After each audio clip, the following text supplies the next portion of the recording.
Olá pessoal, estamos aqui novamente nos encontrando por esse grupo que foi criado para vocês com o objetivo de levar informação aos nossos pacientes que fazem hemodiálise para melhorar a qualidade de vida de vocês.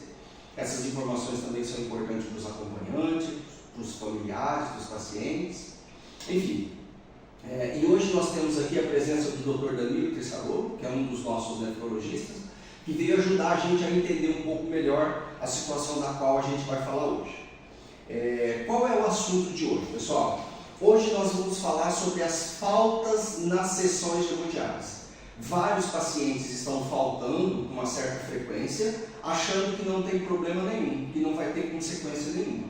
E ninguém melhor do que um nefrologista para estar nos falando sobre essas consequências. Dr. Danilo, seja bem-vindo a essa conversa que a gente vai ter aqui. E eu gostaria, o senhor poderia esclarecer para a gente o que é a prescrição de hemodiálise?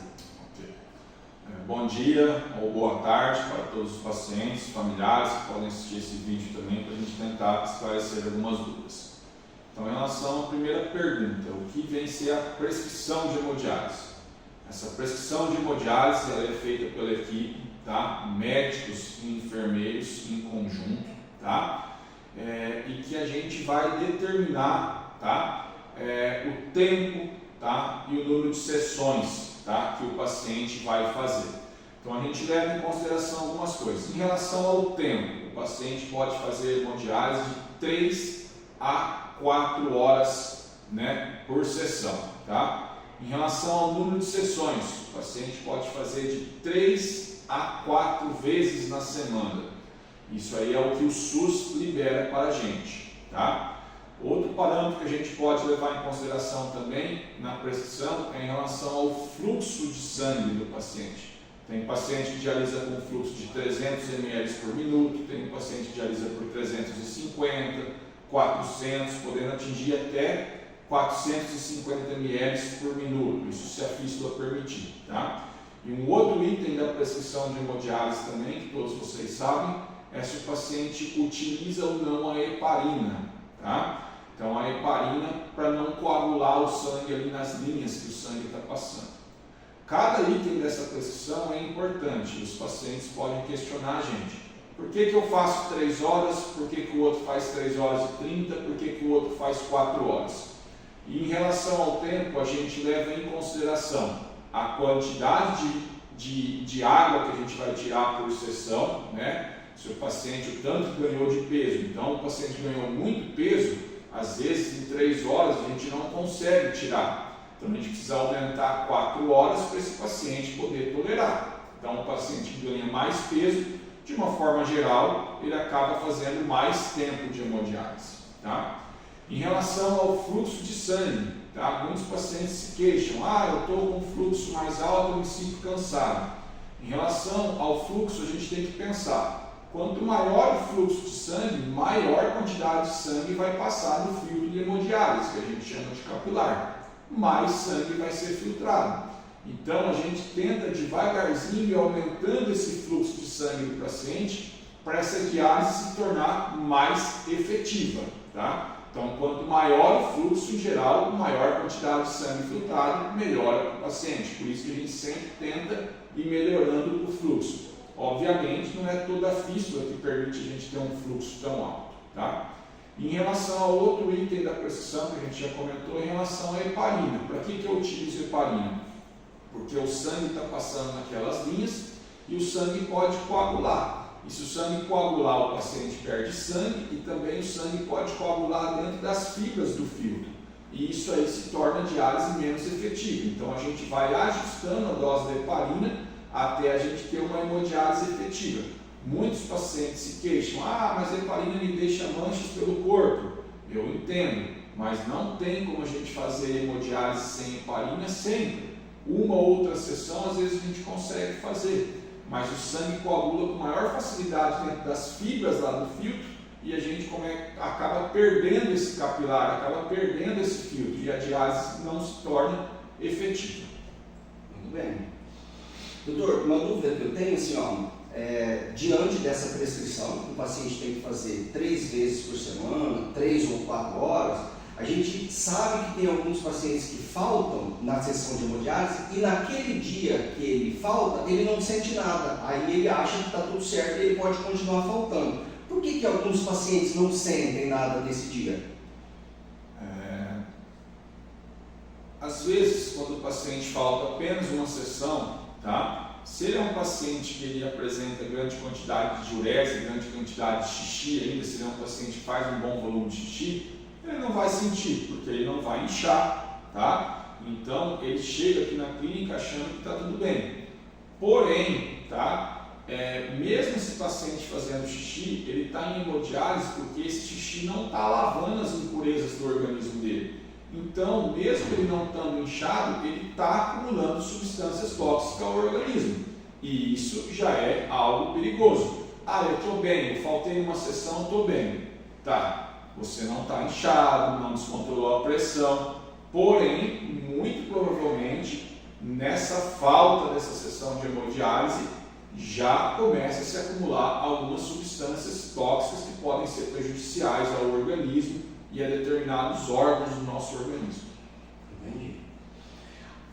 Outra dúvida, doutor, é o seguinte, o paciente faltar na hemodiálise a gente sabe que é prejudicial. E aquele paciente que às vezes fica insistindo muito para sair um pouco antes da hemodiálise, mentira, só falta 15 minutos, mentira, só falta 10 minutos, o que tem algum prejuízo também? Com certeza, Josmar. Quando a gente começa a fazer a sessão de hemodiálise, tá? A gente conecta o paciente na máquina e a gente vai aumentando esse fluxo de sangue devagarzinho, para ver como o organismo vai responder, para ver como a pressão do paciente vai ficar, até que a gente atinge o fluxo de sangue utilizado. Vamos dizer que lá o fluxo está programado para 400 ml por minuto. A gente começa devagarzinho, 150, vamos aumentando devagarzinho até chegar nesses 400. Quando esse 400 ml está 400 ml por minuto, a gente está filtrando uma determinada quantidade de sangue. O paciente pede para parar a máquina porque eu quero ir no banheiro, porque eu quero fazer alguma outra coisa. Tá. Interrompe a sessão. O paciente vai ao banheiro, volta. Quando a gente conecta de novo o paciente na máquina, a gente tem que fazer todo esse processo novamente, até a gente atingir esse fluxo de sangue alto. Todo esse processo que a gente faz, o paciente está deixando de filtrar a quantidade de sangue. Então vai ser uma hemodiálise que não vai ser tão efetiva comparado com um paciente que não para durante as sessões. Tem paciente que às vezes pede para interromper as sessões 2 vezes. Então imagina, a sessão está programada para 3 horas.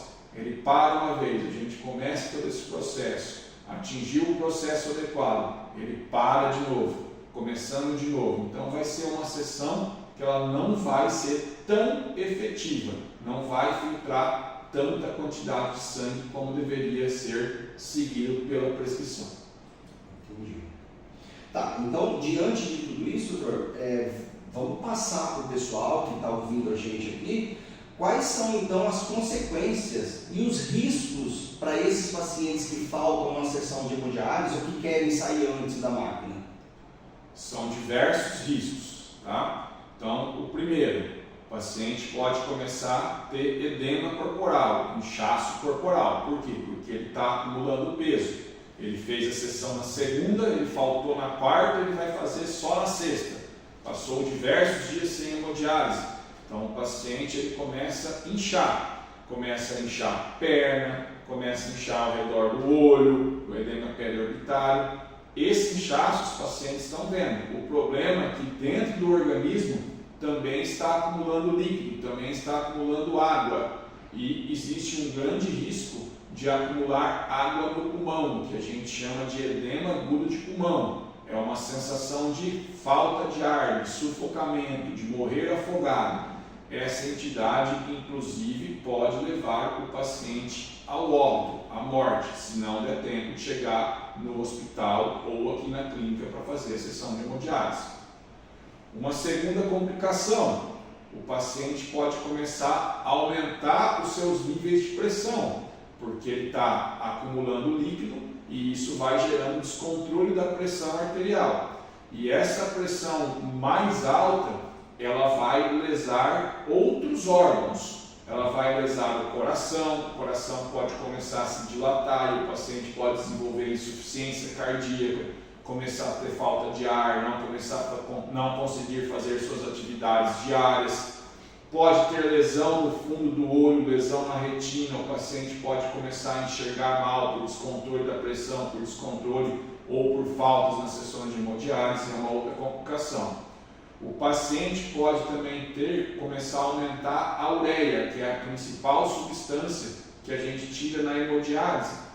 O paciente com níveis mais altos de ureia, ele pode começar a ter confusão mental, sonolência excessiva, gosto ruim na boca, odor na boca como se fosse de urina, alterações em relação à pele por conta da ureia, tá? Então é uma outra complicação.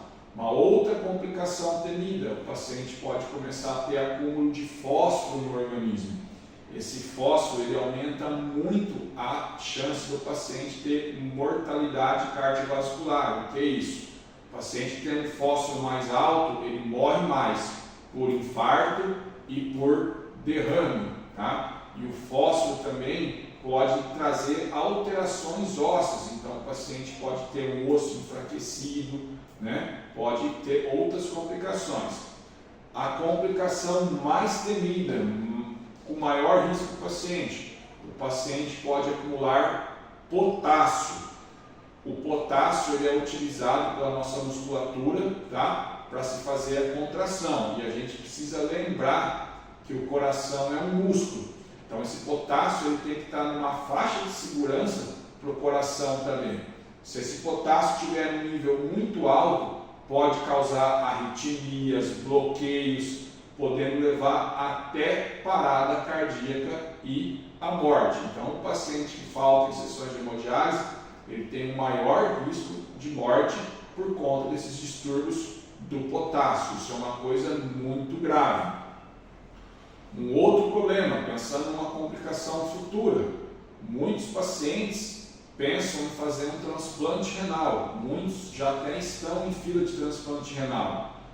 Quando eu falto de sessões de hemodiálise, eu estou danificando meus outros órgãos, então eu estou correndo o risco lá no futuro de o meu transplante se complicar, porque eu não estou sendo aderente à minha prescrição de hemodiálise. Então, de uma maneira geral, se a gente prescreve 3 vezes por semana 3 horas, é porque o paciente precisa 3 vezes por semana 3 horas. Se a gente prescreve 4 vezes na semana 3 horas, é porque o paciente precisa dessas 12 horas de hemodiálise. Se a gente prescreve 4 horas 4 vezes na semana, é porque o paciente precisa dessas 16 horas na semana. Então, a gente faz essa prescrição, a equipe médica em conjunto com os enfermeiros da clínica, baseado nos exames mensais do paciente. Então, todos os meses esses exames são avaliados pela equipe e a gente tem a tabela da quantidade de peso que o paciente ganha de uma sessão para outra. E com esse peso que o paciente ganha de uma sessão para outra e com esses exames, a gente consegue determinar a prescrição correta de hemodiálise. Tá? Essa prescrição ela tem que ser levada, seguida de forma séria. Por quê? Porque a gente pensa num exame que a gente chama de KTV. Vou explicar de uma maneira bem simples para vocês. Todos os meses a gente faz esse cálculo. A gente tenta chegar nesse cálculo acima de 1,2. Por quê? Porque o paciente que tem esse cálculo acima de 1,2, ele vive mais. E o paciente que falta em sessão de hemodiálise ou fica interrompendo as sessões sem justificativas, ele vai ter esse cálculo para baixo de 1,2. Então a mortalidade, o risco de óbito desse paciente, ele é maior. Ou seja, quem falta em sessão vive menos. Muito bem, doutor. Bem esclarecido, acho que tirou muita dúvida e diante de tudo isso, nós queremos nos colocar à disposição de vocês, pacientes, para quando vier na clínica dialisar, precisou tirar alguma dúvida em relação a isso aqui, apesar de ter ficado bem claro, mas pode nos procurar para a gente estar orientando, para a gente chegar num ponto de que não temos faltas, que é muito prejudicial ao paciente. Então eu agradeço por mais esse encontro, agradecemos a presença do Dr. Danilo e até uma próxima. Obrigado. Até uma próxima.